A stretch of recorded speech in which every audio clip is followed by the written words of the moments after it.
Right. So before we went for the break, I was talking about how the big teams, the mighty teams, fell in this tournament.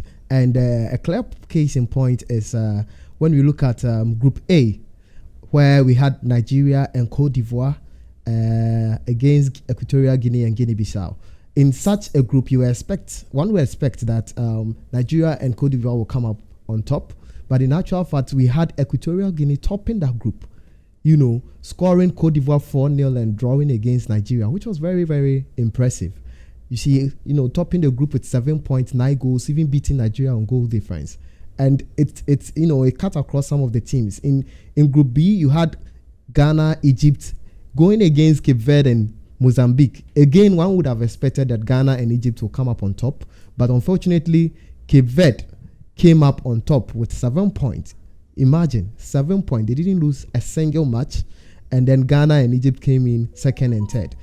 If you go to Group D, we have Algeria, who was a recent champion at the AFCON, also becoming last in the group where we had Angola, Burkina Faso, and Mauritania. So it's so surprising how the mighty ones are falling. It was the same for Group E, where Tunisia was actually the last in the group.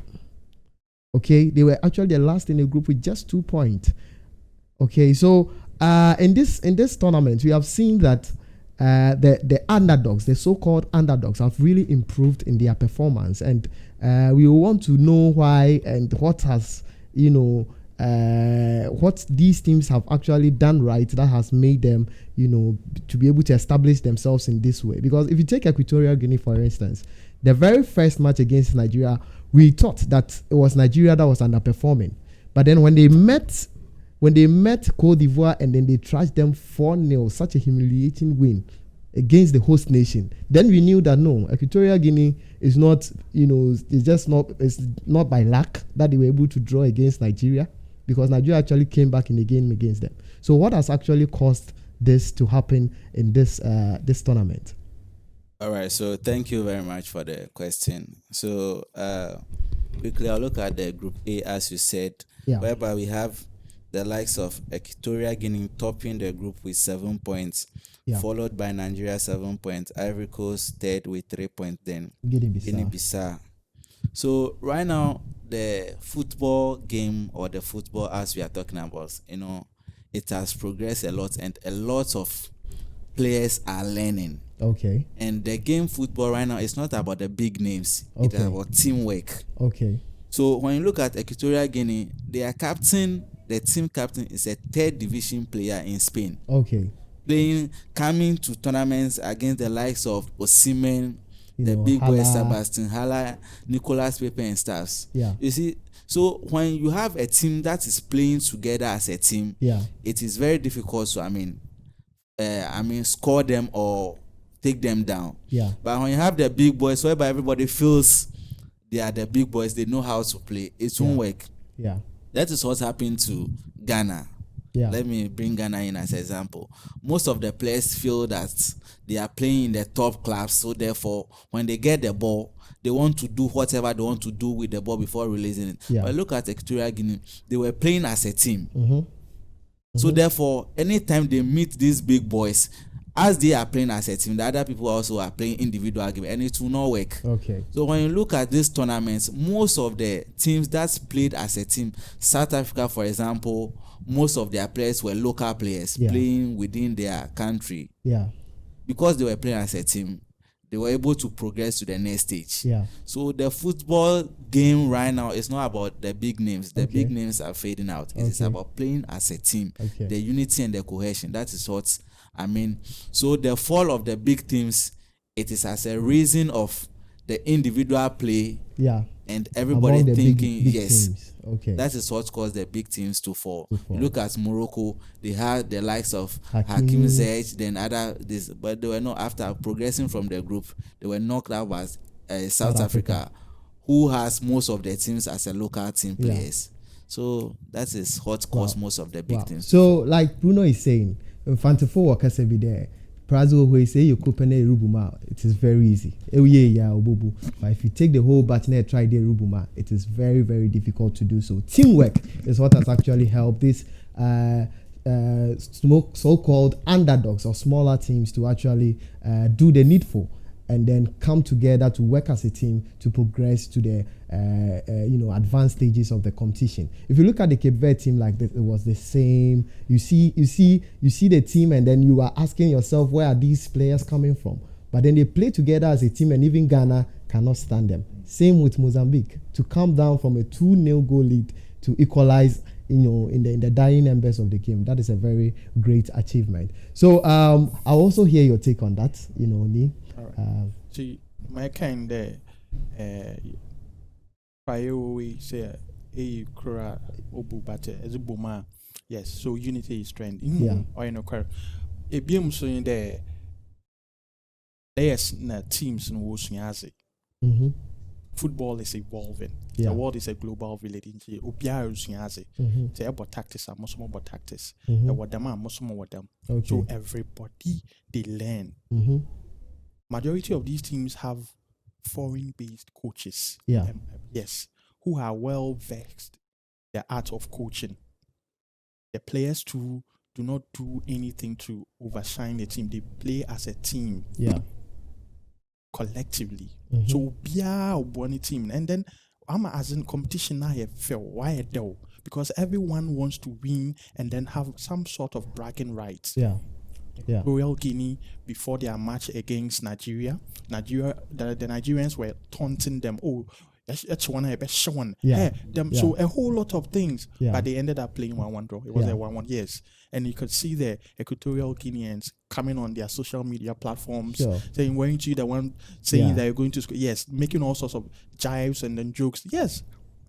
So everyone wants to learn how to play football. Everyone has learned how to play football. Everybody won't win, then brag. Ghana, Niger competition. Yeah. So it's quite sad that Ghana didn't actually progress so much. Yeah. And it's really disheartening as a Ghanaian, because I really wanted our stars to be there against Nigeria so that we can score them and then brag. Yeah. That's basically it. For fans, we want to own be the bragging right. We score you. We score you. Yeah. Make you go cry. Then things some. Sure. So everybody they learn.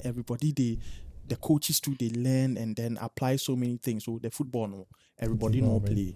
Yeah. So if you be big team where you underestimate a team like Cape Verde, you be punished. Just like Egypt were punished. Egypt barely made it. Yeah. 3 points because they all drew, and then best qualifying third team, right? Yeah. Yes.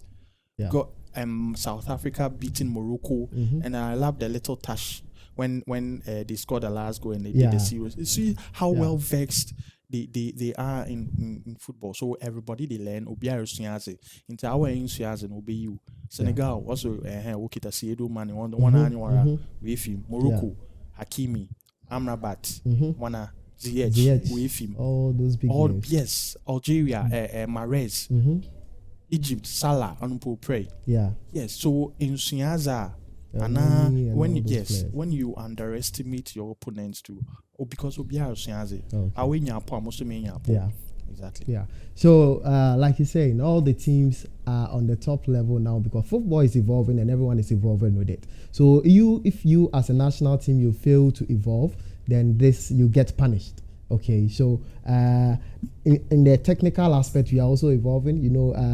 As you've realized so far, a lot of our African teams are having, African coaches too.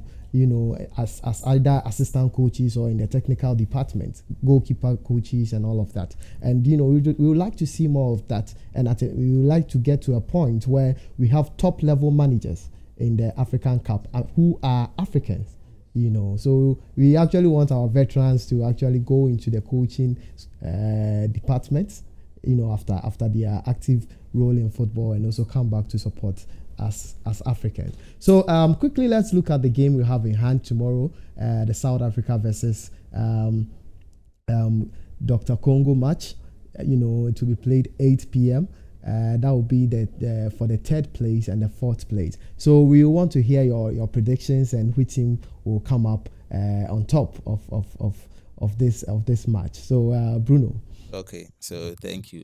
So tomorrow the third place match will be between South Africa and DR Congo. Both teams have come so far so good, and they have been very impressive in the tournaments.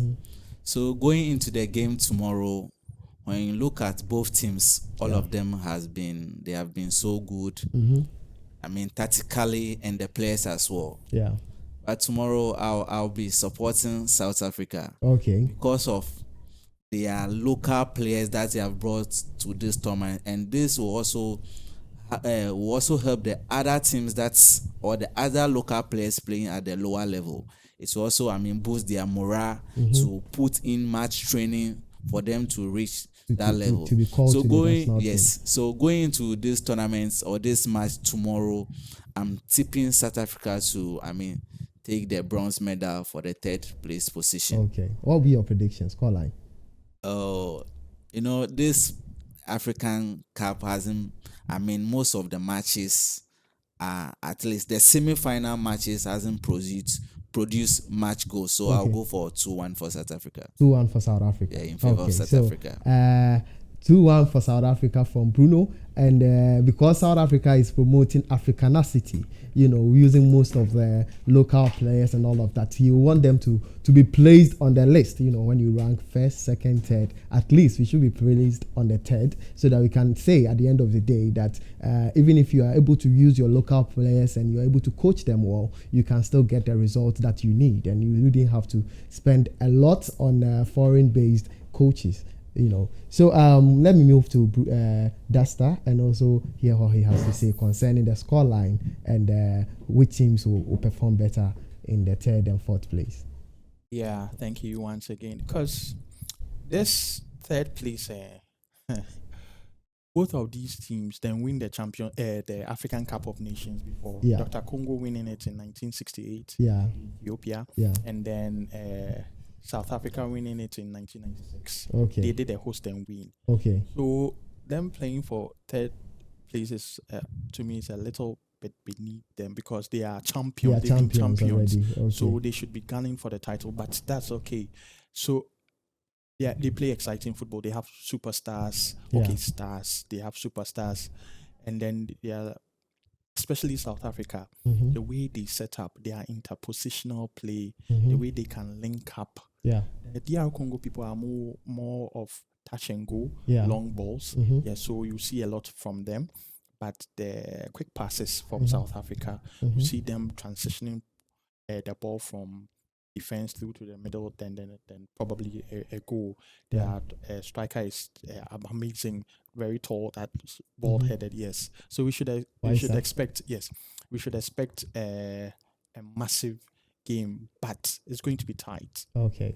I'm predicting a 1-1 or a 0-0 draw. Okay. It will progress into extra time where there's likely to be a winner. Okay. If not, probably into penalties. Exactly. Okay. That's my prediction. Okay. But let's expect a wonderful game on both sides. All right. So that is what Duster also has to say. Both teams have already been to the penalty shootouts in this tournament and it has progressed.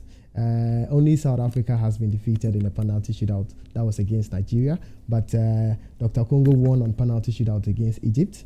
And South Africa has also progressed on penalty shootouts against Cape Verde before. So they are all very much versed with, all the times of the game, as in the regular time, in the extra time, and in the penalties. They all have that experience. And having all played the final before, you could expect a thrilling encounter. A very tactical game where most teams will want to be reserved, not to concede because it is a one-off match. All right, so let's take a break here, and then when we come back, we'll look at the final, which is La Côte d'Ivoire, the host nation, against the Super Eagles of Nigeria. We'll be right back.